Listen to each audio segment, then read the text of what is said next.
The quiet of the Golan Heights was shattered recently as gunfire erupted near the village of Hadar.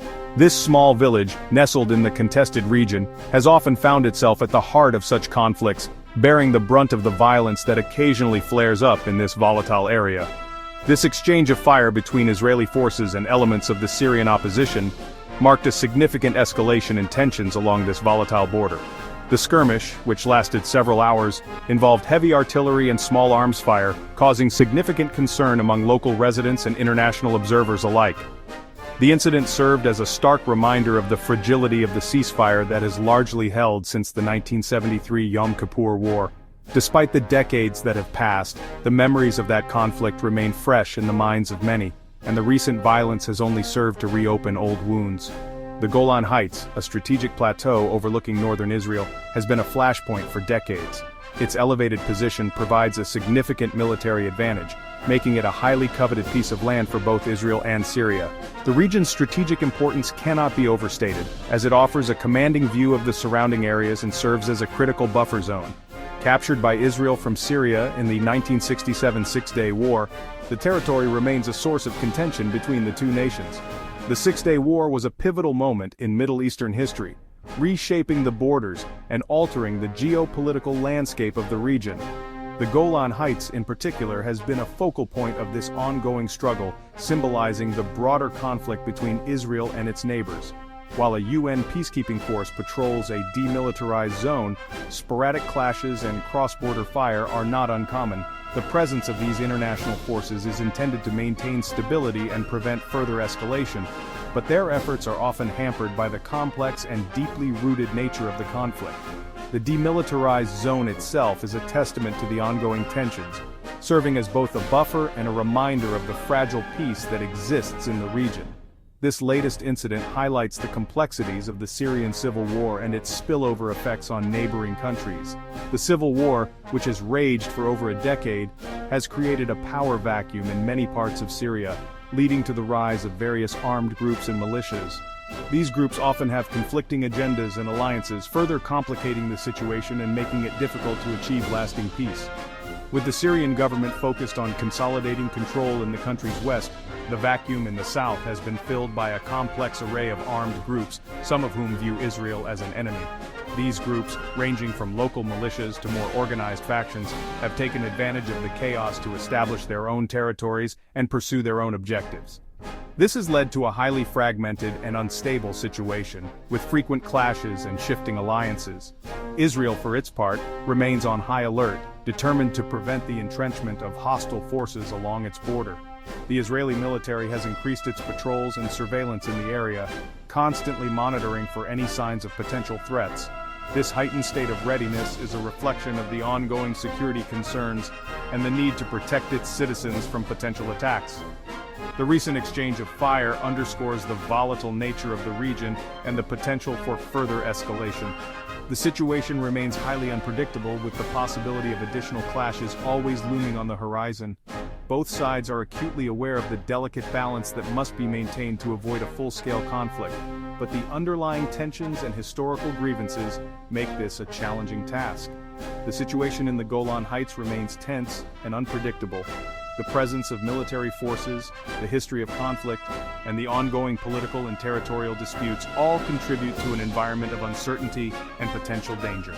As the world watches closely, the hope is that diplomacy and dialogue can prevail over violence, and that a lasting peace can finally be achieved in this troubled region.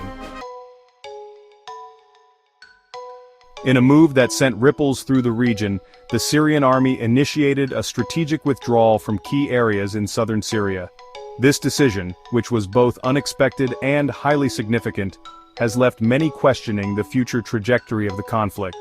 The withdrawal was not just a simple retreat but a complex maneuver that involved careful planning and execution. It was a move that had both immediate and long-term implications for the region. The pullback from Quneitra province, including the symbolically important town of Quneitra itself, was particularly noteworthy. Quneitra has long been a focal point in the Syrian conflict, and its control has been contested by various factions over the years. The town's strategic location near the Israeli border adds another layer of complexity to the situation. The withdrawal from this area was seen as a significant shift in the Syrian army's strategy. and the strategic Jabal Hermon area raised eyebrows among analysts and observers alike. Jabal Hermon, with its high elevation and commanding views, has been a critical military asset. The decision to pull back from such a strategically important area was seen by some as a sign of desperation, while others viewed it as a calculated risk aimed at achieving a larger strategic objective.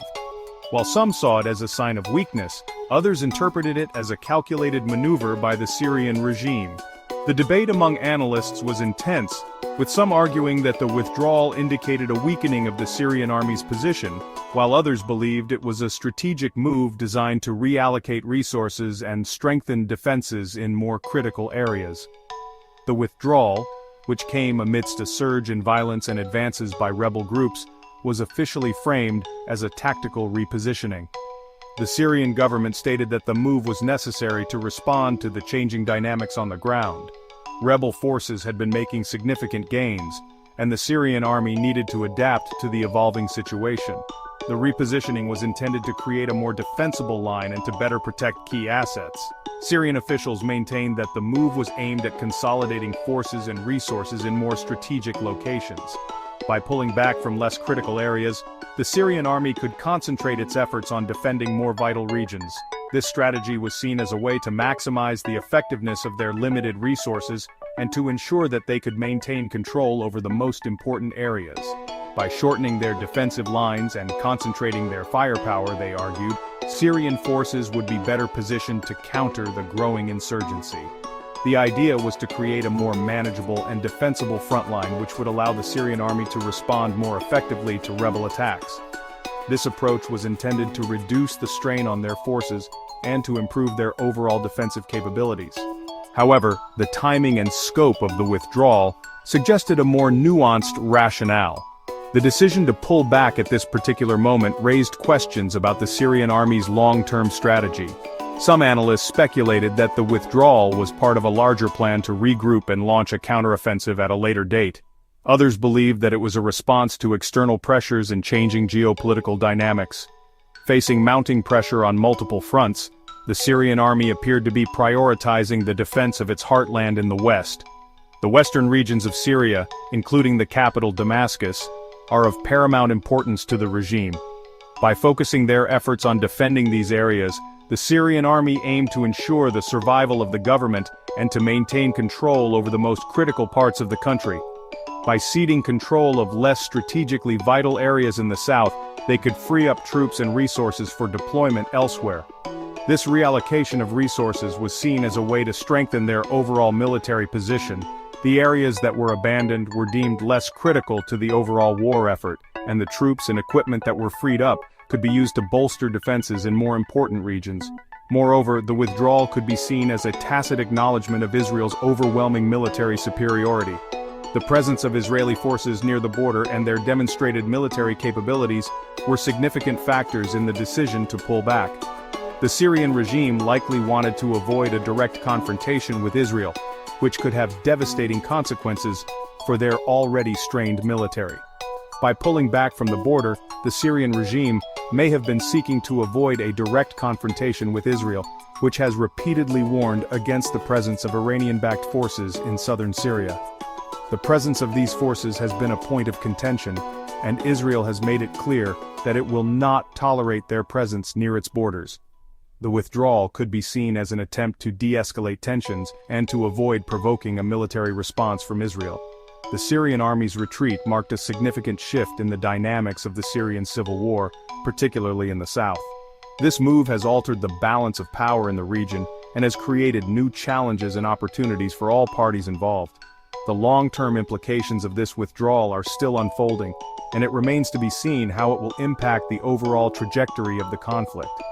The situation in southern Syria continues to be fluid, and the withdrawal has added another layer of complexity to an already intricate and multifaceted conflict. As tensions simmered in the Golan Heights, a region marked by its strategic importance and historical conflicts, the need for a robust peacekeeping presence became increasingly evident. The Golan Heights, a plateau with a commanding view of the surrounding areas, has long been a focal point of military and political interest. In response to the escalating tensions, Israel made a strategic move to bolster the UN peacekeeping force tasked with monitoring the demilitarized zone. This decision was not made lightly, as it involved significant logistical and financial commitments. The Israeli government announced a significant increase in its support for the United Nations Disengagement Observer Force, or UNDOF, which has been operating in the region since 1974. This increase in support included not only additional troops, but also advanced surveillance technology and improved communication systems. By providing the peacekeepers with enhanced equipment and logistical assistance, Israel aimed to ensure that UNDOF could effectively carry out its mandate. The new gear included state-of-the-art night vision devices, armored vehicles and medical supplies, all of which are crucial for the safety and efficiency of the peacekeepers. This move, widely seen as a response to the growing instability in southern Syria, highlighted the complex dynamics at play in the region. The Syrian conflict has created a volatile environment, with various factions vying for control and influence. The decision underscored Israel's commitment to maintaining stability along its northern border. The Golan Heights, with its strategic high ground, is a critical area for Israel's national security. By reinforcing the UN peacekeeping mission, Israel aimed to create a buffer zone that would help prevent any spillover of violence into its territory. By strengthening UNDOF's capabilities, Israel aimed to enhance the peacekeeping force's ability to monitor the ceasefire line and prevent any spillover of violence into Israeli territory. The enhanced surveillance equipment and increased troop presence were designed to provide a more robust monitoring system, capable of detecting and responding to any potential threats. The decision to bolster UNDOF also carried a clear political message. It was a demonstration of Israel's proactive approach to regional security and its willingness to collaborate with international organizations to achieve peace and stability. Israel has repeatedly expressed concerns about the presence of Iranian-backed forces in southern Syria. These forces, often seen as proxies for Iran's regional ambitions, pose a significant threat to Israel's security.